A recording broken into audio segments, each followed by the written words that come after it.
안녕하세요. 60대 초반의 남성입니다. 늦은 나이지만 뒤늦게 찾아온 로맨스로 요즘 하루하루 행복한 날을 보내고 있습니다. 별거 아닐 수도 있지만 제게는 너무나 아름다운 러브스토리. 사연 보냅니다. 저는 아주 어렸을 때 결혼을 했습니다. 군대를 갔다 오고 복학하기 전에 학교 근처에서 알바를 시작했습니다. 잘 되는 호프집 알바고 사람도 많고 늦게 끝나 피곤하기도 했지만 복학하기 전에 용돈이라도 벌 심산이었습니다. 호프집 규모가 다소 컸기 때문에 아르바이트생도 몇 명 있었는데 그 중에 눈에 들어오던 여자가 있었습니다. 그렇게 예쁘게 생기지는 않았고 약간 통통했지만 힘든 일에도 불구하고 항상 웃음을 잃지 않는 여자였습니다. 처음에는 외모가 제 스타일이 아니라서 마음에 들지 않았는데 그녀의 밝은 성격과 해맑은 미소에 점점 마음을 빼앗겼고 저는 그녀를 좋아하기 시작했습니다. 처음에는 그냥 아르바이트 동료로 대화도 몇 마디 나누고 다른 동료들과 술자리에서 티 안 나게 그녀를 챙겨주면서 제 마음을 표현했습니다. 그러다 복학할 때가 되어 아르바이트를 그만두기 며칠 전 그녀에게 고백을 했고 그녀와 사귀게 되었습니다. 그녀와 사귀기 시작하자 그녀는 자신의 사정을 이야기했습니다. 아버지는 어렸을 때 돌아가시고 어머니랑 둘이 살았었는데 1년 전쯤에 암으로 하늘나라에 가셨다고 합니다. 어머니가 살아계셨을 때는 그래도 어머니가 대학교 등록금을 보태주셔서 아르바이트하며 용돈을 마련했는데 어머니가 돌아가시니 학교를 다닐 형편이 안 돼서 휴학 중이라고 하네요. 호프집 아르바이트를 해서 월세 내고 생활비하면 남는 게 얼마 없지만 그래도 학교를 다니고 싶어서 차곡차곡 모으고 있다고 했습니다. 저희 집이 그렇게 잘 사는 건 아니지만 그래도 저는 부모님께서 학비와 용돈을 다 보태주시고 학교 근처에 자그마한 전세방까지 구해주셨는데 저랑 2살밖에 차이 안 나는 그녀의 사연이 너무나 가슴 아팠습니다.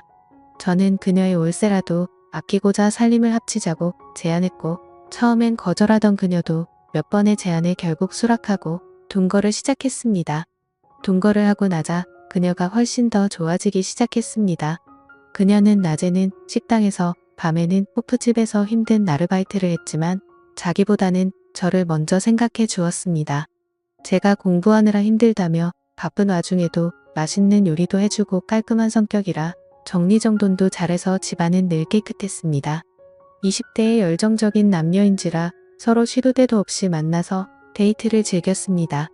저는 군대 가기 전에 몇 번의 연애를 한 경험이 있었는데 그녀는 제가 처음 만난 연애 상대였습니다. 그렇게 몇 달을 행복한 시간을 보내다 우리에게 시련이 왔습니다. 어느 날 혼자서 끙끙 앓던 그녀는 울면서 저에게 임신인 것 같다며 고민을 털어놨고 테스트기를 사서 확인한 결과 임신이었습니다. 그 당시 저도 어렸고 아직 졸업을 하려면 1년 이상 남은 때라서 눈앞이 캄캄했습니다. 그러면 안 됐었는데 임신 사실을 알게 되었을 때 제 표정이 너무 심각했나 봅니다. 그녀는 저의 모습에 너무나 슬퍼했고 다음 날 수술을 한다고 하더군요. 그녀의 입에서 수술이란 단어가 나오자 그때서야 정신이 들었고 제가 어떻게 해서든 방법을 구해볼 테니 수술은 절대 하지 말고 기다려달라고 했습니다. 저의 진심 어린 사과에 그녀도 마음이 풀렸는지 행복한 미소를 보였고 갑자기 딸기가 먹고 싶다 해서 딸기를 사와 같이 먹었습니다. 며칠간 고민을 하다가 어쩔 수 없이 부모님께 사실대로 말씀드렸어요. 저희 부모님도 처음에는 노발대발하시더니 다른 집 귀중한 자식에게 몸에 칼을 댈 수 없고 수술을 하는 건 살인과도 같다며 우선 그녀와 함께 집에 오라고 했습니다. 부모님께 심한 코중을 들을 거라는 예상과는 달리 부모님은 그녀에게 우리 아가 하며 정말 잘해주셨고 부모님의 도움을 받아 좀 더 큰 곳으로 집을 옮기고 무사히 출산을 할 수 있었습니다. 너무나도 예쁜 딸이 우리에게 찾아왔고 나이도 어리고 서툴렀지만 딸을 키우며 행복한 시간을 보냈습니다. 아내는 임신하고 출산하고 하느라 본인도 힘들었을 텐데 항상 제가 공부를 할 수 있게 배려해 주었고 저는 딸이 돌이 될 때쯤 남들도 부러워할 대기업에 취직을 했습니다. 딸도 건강하게 잘 자랐고 아이가 초등학생이 되어 손이 덜 가게 되자 아내는 출산과 육아로 포기했던 학업을 다시 하기를 바랐고 방통대에 진학하여 학업도 병행했습니다. 집안일 육아학업 모두 열심히 하는 아내가 정말 사랑스러웠고 졸업을 1년 남긴 어느 날이었습니다. 아내의 안색이 좋지 않아서 걱정을 했지만 많은 일들을 하느라 힘이 들어서 그런 줄 알았는데 혹시나 하는 건강검진의 아내는 유방암 3기를 진단받았습니다. 정말 천사 같고 열심히 살았던 아내였는데 왜 이런 일이 생겼는지 하늘이 원망스러웠습니다. 아내는 수술, 방사선 치료, 항암 치료를 잘 견뎌내고 그 와중에 방통대도 졸업했습니다. 하지만 졸업 후 아내의 상태가 급격히 안 좋아지더니 결국 하늘나라로 갔습니다. 저는 정말 죽고 싶은 심정이었고 한동안 페인으로 살았습니다. 그때는 딸도 제 눈에 들어오지 않았습니다. 그렇길 몇 달 결국 저는 정신을 차렸고 어머니의 도움을 받아 아이를 키우면서 일에만 몰두하며 지냈습니다.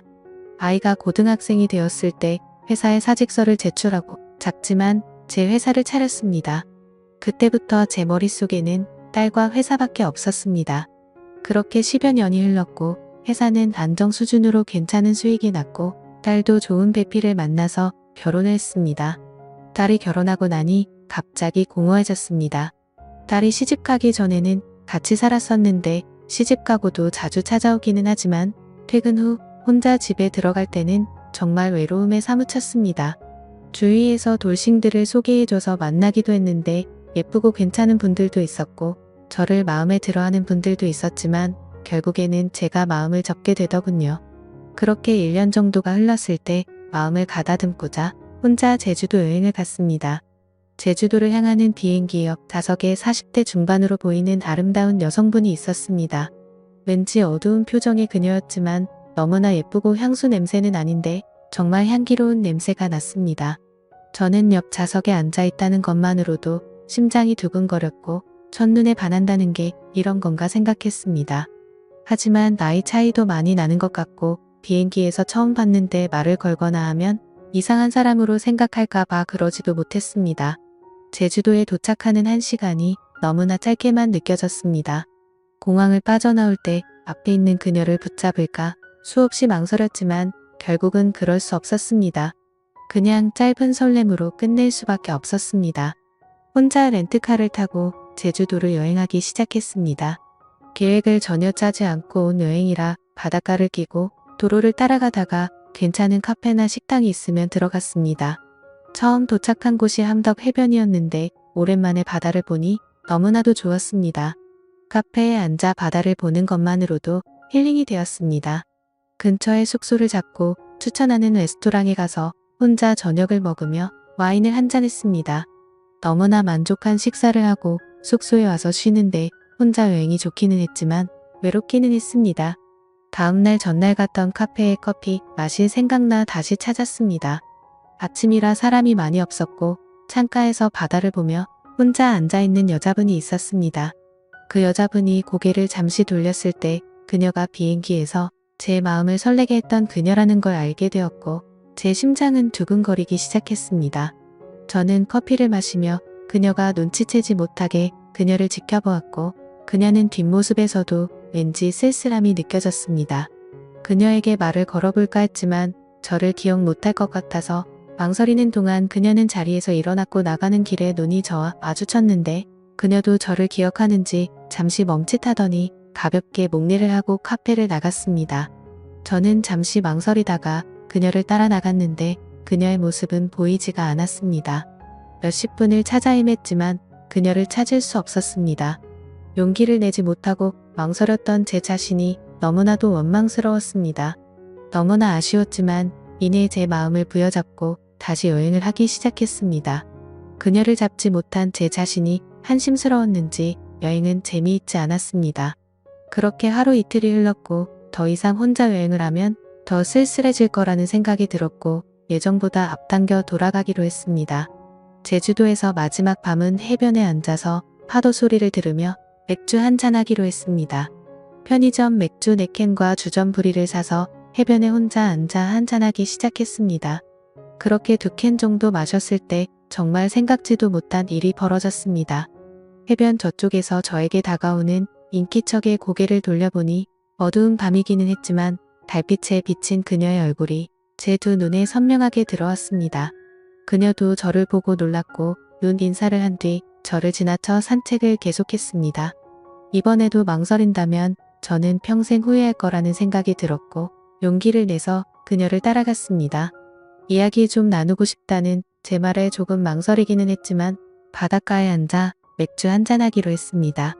다소 어색하기도 했고 중간중간 말이 끊기기도 했지만 저희는 이런저런 이야기를 했습니다. 그녀는 가끔씩 환하게 웃기도 했는데 그녀의 활짝 웃는 미소는 너무나도 가슴 설렜습니다. 그렇게 이야기를 주고받으며 맥주를 다 마시고 그녀의 숙소 앞까지 바래다 주었습니다. 그녀는 저에게 감사하다며 남은 여행 잘하시라고 들어가려는 순간 저는 용기를 냈습니다.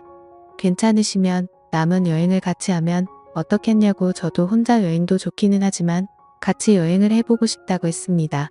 그녀는 난처한 표정이었지만 이내 알았다며 다음날 만나서 같이 여행하기로 약속을 했습니다.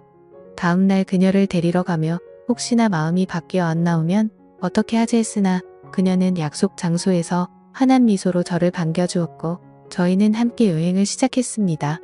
아름다운 그녀와 같이 여행을 하니 너무나 즐거웠고 행복했습니다. 함께 보는 바다는 너무나 반짝였고 함께 마시는 커피는 너무나 향기로웠고 함께 먹는 요리는 너무나 달콤했습니다. 저희는 같은 숙소에 따로 방을 잡고 근처 이자카야에 가서 이야기를 나누었습니다. 같이 여행을 해서 그런지 전날보다 많이 가까운 느낌이었고 그녀는 저희 인생에 대해 궁금해하길래 결혼해서부터 아내와의 슬픈 이야기, 딸아이가 결혼하고 너무나 잘 살고 있지만 외로움에 하루하루 힘든 이야기를 했습니다. 그러면서 제 명함을 그녀에게 건넸고 그녀는 그날 본인의 이야기는 많이 하지 않은 채 제 이야기를 너무나 잘 들어주었습니다. 다음 날도 함께 여행을 했습니다. 수목원에 가서 같이 산책도 하고 바닷가를 거닐기도 하고 이제 조금 가까워졌는지 장난도 치고 정말 행복한 시간을 보냈습니다. 저녁 노을을 배경으로 바닷가를 산책할 때는 가볍게 손을 잡기도 했습니다. 숙소를 잡고 숙소 앞 분위기 좋은 와인바에 가서 와인을 마시며 대화를 했습니다. 그녀는 술이 조금 취했는지 아니면 제가 편해졌는지 본인의 이야기를 하기 시작했습니다. 그녀는 40대 초반이고 아들이 하나 있는 유부녀라고 했습니다. 그녀의 남편은 평소에는 너무나 자상하고 괜찮은 사람인데 술에 취하기만 하면 사람이 돌변한다고 했습니다. 처음에는 물건을 던지거나 가구를 망가뜨리는 선이었는데 몇 년 전부터 심해지더니 자신을 때리기도 하고 최근에는 아들한테까지 손을 대기 시작했대요.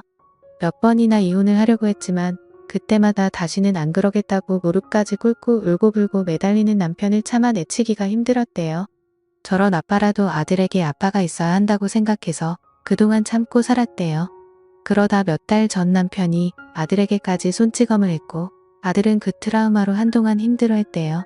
지금은 아들도 많이 괜찮아졌지만 아빠를 너무나 무서워하고 있다고 하네요. 남편은 다시는 그러지 않겠다고 또 매달렸고 이번에는 정말 끝을 내야 할 것 같아 생각을 정리하고 싶어서 혼자 여행을 왔다고 했습니다. 예쁜 얼굴에 가끔씩 보이는 어두운 표정이 그것 때문인 걸 알게 되었어요. 저는 그녀의 어깨를 다독여주며 그녀를 위로해줬고 그녀는 서러움이 폭발했는지 제 품에 안겨 후 느껴 울기 시작했습니다. 그렇게 수십 분 그녀를 다독이고 그녀도 이제 좀 괜찮아졌는지 해변을 걷자길래 손을 잡고 해변을 걸렀습니다. 그녀의 작고 가느다란 손을 잡고 아무 말 없이 해변을 걸렀습니다. 그녀를 방 앞까지 데려다주고 돌아서는데 그녀가 제 손목을 붙잡았어요. 자연스레 그녀의 방에 들어가게 되었고 서로의 마음을 확인하고 저희는 그렇게 함께 시간을 보냈습니다. 이후 저는 그녀에게 앞으로의 여행도 함께 하기를 바랐고 그녀는 아무 말 없이 미소를 보였습니다. 다음날 아침 햇살에 눈을 떴는데 옆자리에 그녀가 없었습니다. 화장실에도 없는 것 같았고 아침 산책을 나갔는 줄 알았는데 그녀의 캐리어가 없다는 것을 알게 되었습니다. 화장대 위에 그녀가 쓰고 간 메모장이 있었는데 좋은 추억 만들어줘서 감사합니다. 행복한 여행과 인생 되시길 바라겠습니다. 라고 적혀 있었습니다.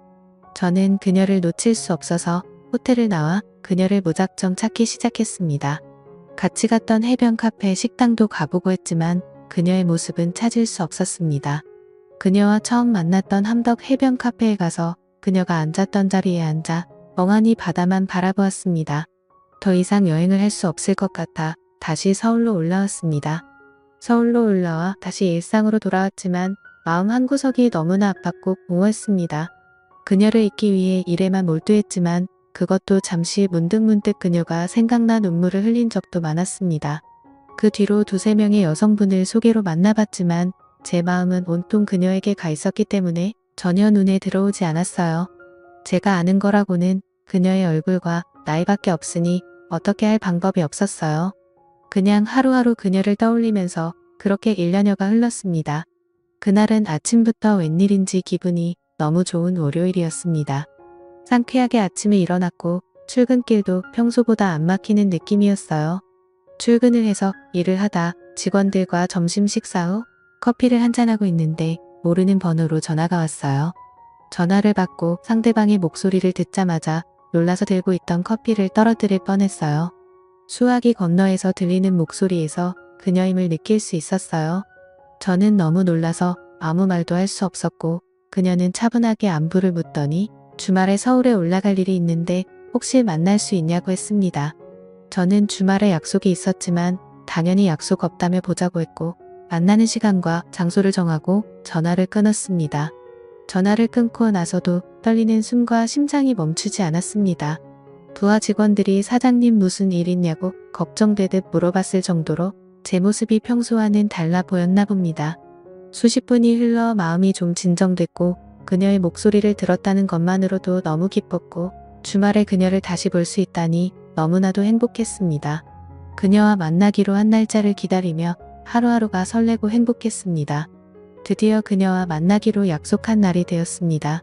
저는 최대한 깔끔하면서도 너무 꾸미지 않은 것 같은 옷을 입고 간만에 향수도 뿌리고 머리에 힘도 주었습니다. 토요일 저녁 그녀와 만나기로 한 카페로 향했습니다. 그녀를 빨리 보고 싶다는 생각에 서둘렀는지 약속 시간보다 1시간 전에 도착하였고 카페 문이 열릴 때마다 그녀일까 두근두근했습니다. 그녀는 약속 시간 10분 전에 문을 열고 들어왔고 그녀의 모습은 너무나 눈부셨습니다. 그녀는 제 앞에 앉아서 환한 미소를 보였고 저는 그 모습에 감탄할 수밖에 없었습니다. 그녀도 저와의 만남을 기다린 듯 깔끔한 정장 스타일의 옷을 입고 있었고 미용실을 다녀온 듯한 헤어스타일과 메이크업이었습니다. 처음에는 다소 어색한 대화를 주고받다가 곧 그녀의 진심을 들을 수 있었습니다. 제주도 여행에서 그녀도 저에게 사랑을 느꼈고 저와 보낸 그날이 너무나도 행복했다고 합니다. 새벽에 자고 있는 저를 보면서 계속 만나고 싶다는 생각까지 했었다고 합니다. 하지만 아무리 남편이 폭력적이고 이혼까지 생각하고 있었다고는 하지만 아직 이혼하기 전인 몸으로 다른 남자와 있다는 죄책감이 몰려왔고 그래서 저에게 말도 없이 떠났다고 합니다. 제주도에서 돌아와 남편과는 이혼 절차를 밟았다고 합니다. 이번에도 남편은 울며 불며 매달렸지만 이번에는 정말 이혼하기로 결심했고 받아들이지 않는 남편 때문에 소송까지 하느라 1년여가 걸렸다고 합니다.